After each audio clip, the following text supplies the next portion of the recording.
What is this garbage you're watching? I want to watch the news. Are you making headway at least? This is the news.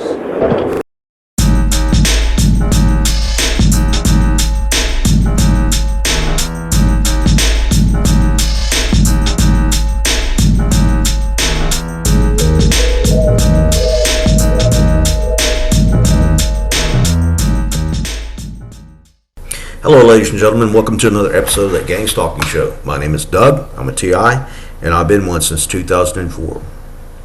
Today's video is about how are gang stalkers recruited. This is something that has been on my mind since day one of knowing that I'm a targeted individual. In the harassment that you get from directed conversation, to the people that follow you around, to the people who harass you, the people who annoy you in the various different ways that they do. My biggest question that I've always had is like, where do they find these idiots?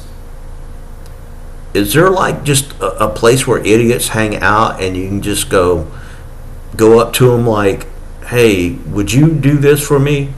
Would you do that for me? Would you go annoy somebody for me? Would you do something that is morally wrong for me? There seems to be no short supply of people like this. This video is I'm going to discuss how it could possibly happen. The video following my introduction is called What Would You Do? It was originally aired in 2009 by ABC's What Would You Do magazine with the host of John Quinones. It has been labeled and uploaded or re-uploaded to YouTube as a gang stalking recruitment video, which it is not. It has nothing to do with gang stalking. However, when you watch the video, you'll watch in complete disbelief how everyday citizens agree to do something that is morally wrong or objectionable. When I watched this video for the first time, I'm like, this is probably how they recruit people to become perpetrators or to become gang stalkers. Although it's not that type of video. It just basically depicts a man who is a fake bounty hunter, who has a fake badge, and there is a fake target on the inside of this farmer's market, shopping market, whatever. And she has a baby, and she supposedly abducted her baby from her husband.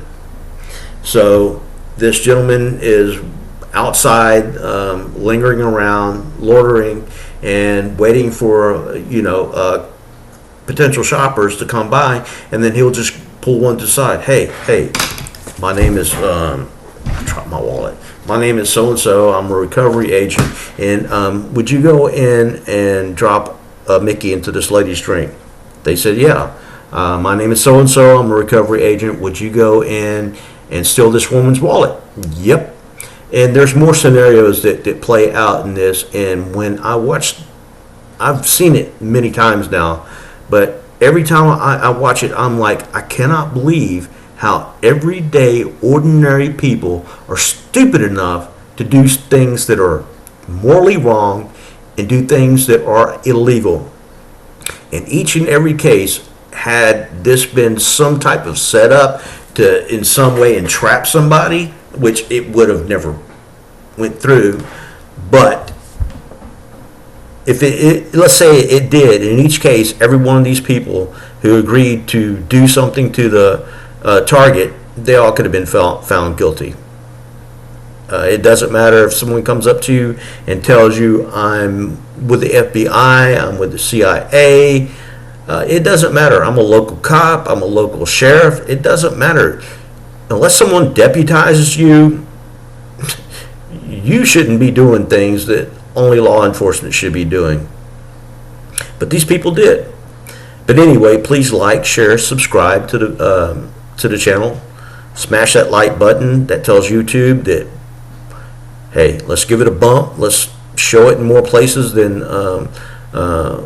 what it's being shown in. And please donate to my GoFundMe. I'm trying to get a decent microphone, a decent camera to elevate the channel. $1, $2. whatever you can afford. Anyway, it's going to be the end of the show. You guys like, share, subscribe. Goodbye.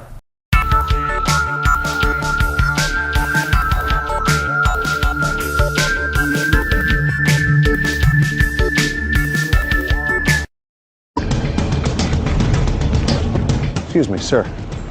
Step over here. Let me ask you a question if you can help me. The setting, a farmer's market in Columbus, New Jersey. Inside, a woman shopping for produce with her baby. She's under surveillance by this man.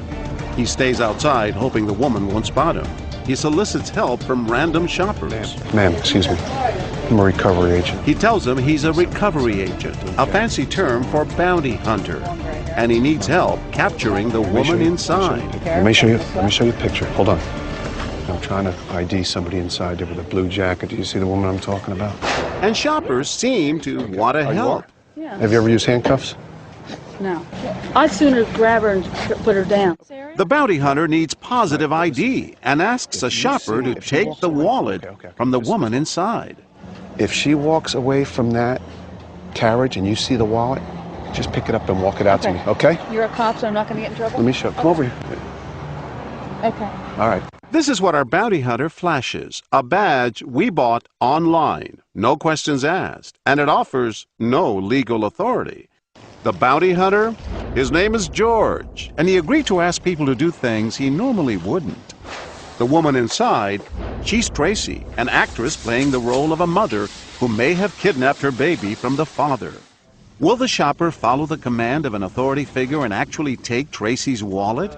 She goes inside the fruit stand, and when Tracy turns her back, she swipes her wallet and brings it back to the man with the badge. Now, why in the world would anyone follow the orders of a stranger? I said, I'll take her down. I'll just throw her down.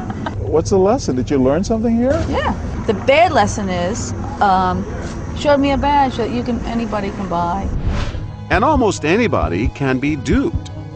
The idea for testing the power of an authority figure came from a shocking true story. An assistant manager at a McDonald's received a call from a man claiming to be a police officer. He told the manager to strip search a young employee who he said had stolen a purse. The manager never questioned the man's identity and blindly obeyed. And it didn't stop there. The caller told another person at the restaurant to make the naked employee do jumping jacks. She was spanked and told to perform sexual acts. Turns out the call was a vicious hoax, a horrid example of failing to question authority. Back in New Jersey, would shoppers question our authority figure? Ma'am, excuse me. Can I talk to you for a minute? I'm working a fugitive job right here. He's about to ask this woman to drug and sedate our fugitive. What I'm going to ask you to do, just put this in there, and what I'm going to try to do is switch the soda on her. This will slow her down a little bit. You're going to for a Mickey, aren't you? Well, it's basically it slows her down. If she gets up, would you be comfortable just dropping this in there? It's outrageous. Will June perform this illegal act? When our actress turns her back, she sneaks in and drops the pill right into Tracy's soda. You actually put the pill in her Yes, I did. He showed me a federal agent badge. So, you know, what am I supposed to think? If I don't, then what? drink? But June, you didn't know this for sure. No, I didn't. What if you harmed this poor woman? Then I guess that would be on my head, too. Luckily for June's conscience and our actress, the Mickey was just some candy that we bought a few minutes earlier. How likely is it for us to listen to someone simply because they seem authoritative? Yeah, I guess I'm a sucker. But also sucked into our plot is this next woman, Crystal. Somebody who kidnapped a child right inside this office right here. I want you to go in just real quick and ID her for me. A little talk about the baby being kidnapped, and then George asks Crystal to do a little kidnapping herself. Our baby isn't real, but Crystal doesn't know that. Okay, what you're going to do is walk back inside the produce area, push the carriage straight to me. Okay. Okay? Without ever questioning our authority figure, Crystal heads inside to look for the baby. She locates the stroller, waits for an opportunity, and then she pushes it right out to George, who's waiting in the parking lot. We were stunned. Walk fast, walk fast. Ma'am, what are you doing? Walk fast, Excuse walk fast, me? walk fast. Don't turn around, don't turn around. Excuse me, what are you doing? That's my baby. Why did you take my baby? Who is that? He's a police officer. He showed me his badge. You know for sure he's a police officer? He showed me his identity. Only now does Crystal realize she might have been duped, becoming perhaps an accomplice to a kidnapping. You have no right to take my baby. Crystal defends her actions. Her thoughts, she says, were with the baby. My sister has an infant, and I think it was just something that was really close to my heart, you know, and I was thinking about how bad I would have felt if someone had taken my sister's baby.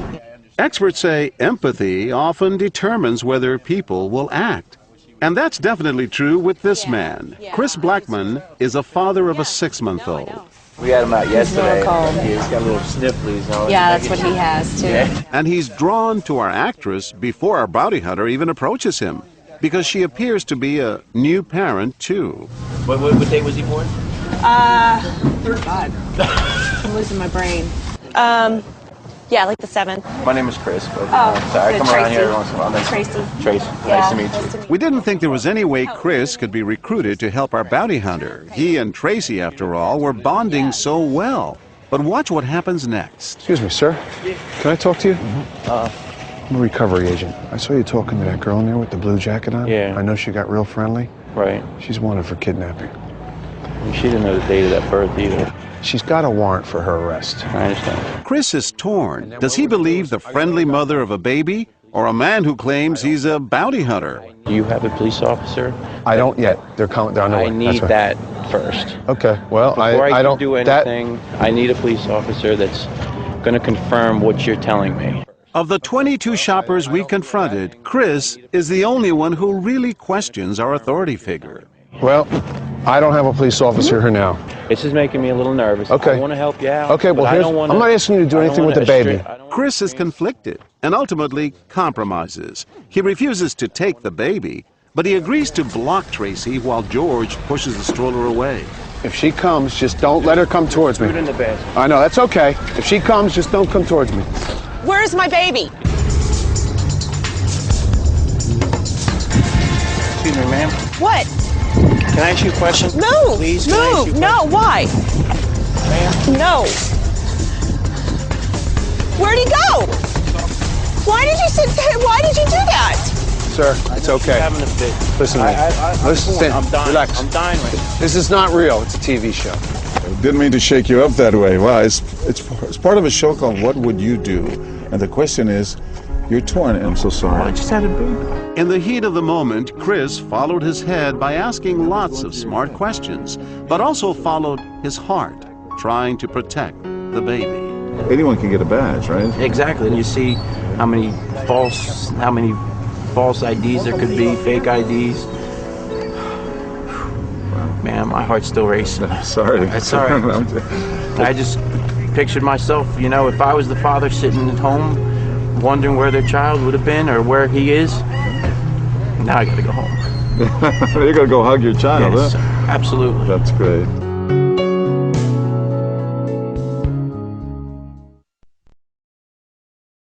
We are anonymous. We are legion. We do not forgive. We do not forget. Expect us.